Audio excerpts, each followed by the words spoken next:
আমাদের বাংলাদেশের একজন বুজুর্গ আলেম আছেন, হযরত মাওলানা মুফতি নজরুল ইসলাম কাসিমি দামাত বারাকাতুহুমুল আলিয়া। আপনারা ওনার বয়ান শুনে দেখেন কি মজাদার বয়ান।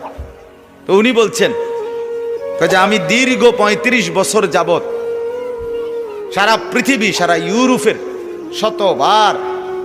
শতবার পৃথিবীর বিভিন্ন দেশ উনি সফর করে।